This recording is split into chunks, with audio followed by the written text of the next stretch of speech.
It's me, Renee. I'm back. Firstly, yeah, I haven't done a video in quite a few weeks. Life happened. I went on vacation, and then yeah, life happened. But yeah, now I'm back. And yeah, as you can see, for once. But yeah, I'm doing something I don't often do. But this, as you can see, it's a book review. So I recently listened to A Tale of Two Princes by I'm blacking out on the name of the author. Eric Gorge Georg. I'm gonna double check that. But anyway, yeah. It's their I think it's their first YA book. I might be wrong, but yeah. It came out in January, and yeah, I as well listened to it just a few last week. So I suppose it's a pretty recent read in the world and a recent read for me.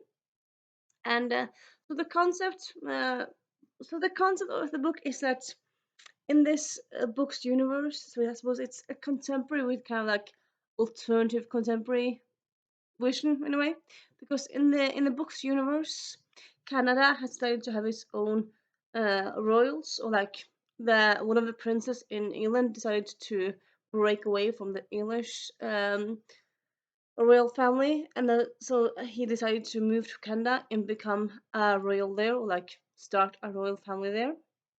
It kind of started after like he met his wife. His wife was bullied by the press in the US, and then in the US and UK, and then yeah, he decided to move to the EU, to Canada, and start a royal family there, or like yeah, start a royal family there. And then so that's kind of the basis, the like background for the story.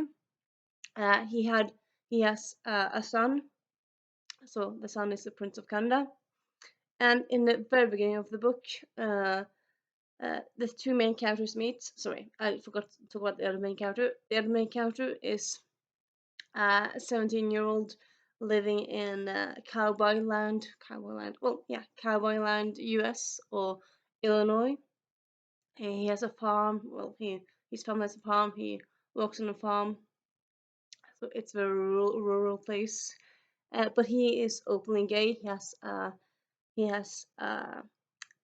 boyfriend at the beginning of the book, and so uh, and I'm backing out again. But uh, that guy, he's called. Anyway, yeah, he has a name. I'm gonna get to it because I kind of want to get to a ranty thing soon. But yeah, he has a name. Anyway, he has a name, and he goes to New York City because he's doing an audition for Juilliard, and then because of reasons, he ends up meeting the prince, with, so close to Juilliard, and they're like, "Oh, you look like me. You look like me." Yeah, I suppose as you could have guessed from A Tale of Two Princes, it's a retelling, a play on A Tale of Two Two Boys. What's the original from Charles Dickens called? A Tale of Two.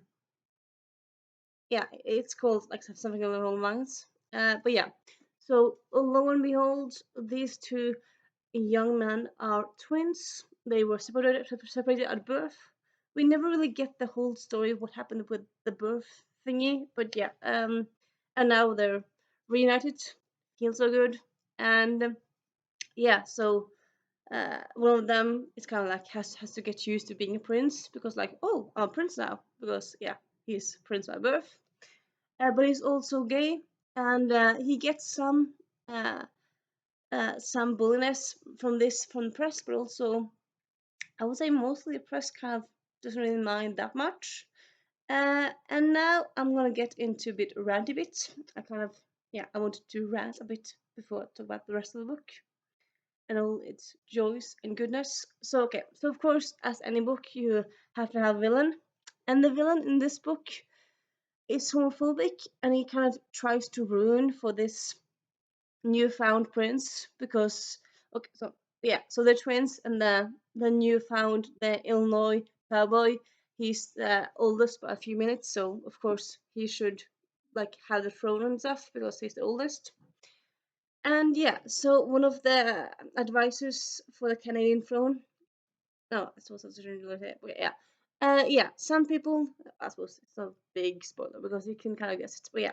Anyway, some people don't want him to be a prince or like future king because he's gay. He's openly gay. You can't have openly gay prince. And honestly, this plot point just annoyed me so much. I don't understand like the idea of like how this guy fought because okay, so the thing is, even though in this universe Canada has a royal family, the Canada still has a prime minister. It kind of seems like in a way like that it's a world pretty close to ours, just that Canada has our own royal family. They don't like they aren't a part of the direct part of the British one. They have their own royal family. And yeah, so because of that, because yeah, okay, so in this world, in the book's world, there's a royal family in Canada as well as in the US, as is in a lot of places like monarchy. It's a thing in a lot of places. But yeah, they don't really have any more power than like other queens and kings around the world. But I suppose yeah, there are some exceptions. Like for example, there's a king in Jordan. I'm pretty sure he has kind of more power. I think I'm not quite sure if Jordan has prime minister or like political parties and stuff, but I do know that the king in Jordan has like more power than other kings. But like mostly around the world where we have kings or queens, they're just mostly symbols. They don't have power. They cut ribbons and they hold speeches and they are kind of symbol. They kind of they're symbols of like they're helping out save the kids or helping out this and this charity, but I don't have any like realistic or like any real power. And so like the main idea, like at least for me, that kind of how I feel of like the main point, I suppose, in a way, the royals have is kind of like to unite the people. Like if something happens, the royal you can look to the royals. Like for example, during the pandemic, Queen Elizabeth had a speech. I think it was in 2020. Yeah, pretty sure it was 2020. She did like a speech like, yes, it's been difficult this year and it's a difficult world we live in. Hopefully it'll be better and blah blah blah. I don't know the exact speech, but yeah, she had a speech towards the English um, public. In Norway, I would say the royal family is kind of more present than at least in the UK. Like in Norway, the royal family they do like interviews now and then, and they're not that closed off. At least in my mind, you kind of in a way you kind of feel like you know them a bit more, and yeah, and like yeah, like this whole to do of like having like the royals are like much better than everyone else in Norway. No, that's not really how it happens in Norway. Uh, but yeah, like still like they're. I feel like yeah, at least in Norway they're much more down to earth and yeah. So like for example, when in 2011 when the terrorist attack happened in Norway, the royal family, both the king and the prince, had speeches, and they kind of felt like they kind of gave us comfort, like for doing speeches and kind of being there. And you can kind of look to them as like kind of like a unifying thing because, I mean, a royal family is. I mean, you have a royal family for many years. Political people are just there for like 4 or 5 years, but a royal family is there for a long time. So like they're like a long they have longevity in a different way than political people have. So like in because of that, because of how the role of the royal family is nowadays, I kind of feel like a royal family kind of should be modern. They shouldn't really be traditional and like look down upon lesbians and gays and trans people and different stuff like that. They should be accepting of everyone. Because if you have a royal family who's not like accepting of like the LGBTQ plus community, well then you have a lot of people who are against you, like well that kind of don't feel like that kind of don't feel like you're the king. And yeah, so like in this world where you have a prince who's openly gay, that's a big advantage, huge advantage. Also, as well say, it's a spoiler, it's not a spoiler. So also in the deal goes that in the book that both of the twins are gay. one of them is in the closet, one of them is not, and the one in the closet is kind of scared of going out of the closet. But like, I just kind of kept thinking like, why are you in the closet? You should not have to be in the closet at all.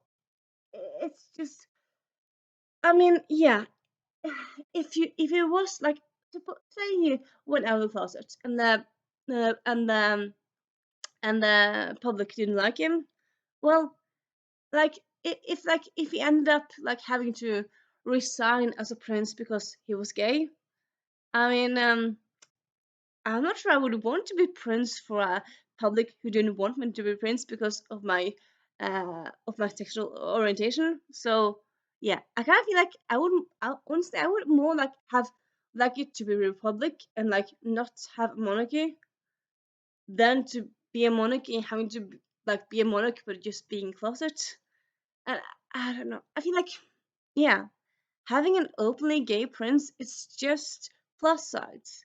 So just like this idea that you can't be openly gay and be a prince, it's just so stupid. I mean, be a king. I suppose maybe you could think like, well, what's gonna happen with like the royal line further down the line? Well, I mean, you can adopt. I mean, if you think that way, I mean, there has to have been some people sometime in the past, some royals who couldn't conceive, and what did they do then? Pretty sure they adopted, or like maybe the phone would go to your cousin or your sister or whatnot. But I mean, there's always someone in the family that can't take on the throne. It's not like no one can do the throne. So yeah, that's the plot point that just annoyed me so much. It's just kind of like, why are you against this prince being openly gay? It makes no sense at all. Like in my mind, at least, like kings and queens today, they should be open to everyone.